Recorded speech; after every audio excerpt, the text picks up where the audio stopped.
IPAM number one for me. The fact that you have your own building is really good and so much space.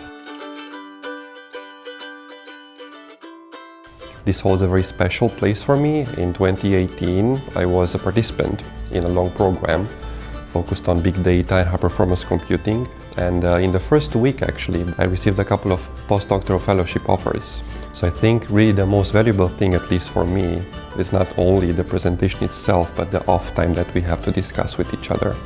But now, being a faculty member and a young faculty member, being able to close the door, having my own space to think is great. But if I want to engage in a discussion, I just have to get out of my office and someone else will be there for, discussion and collaboration. And both last time and this time, I felt like I've learned so much and I feel inspired, for the next couple of years of my research.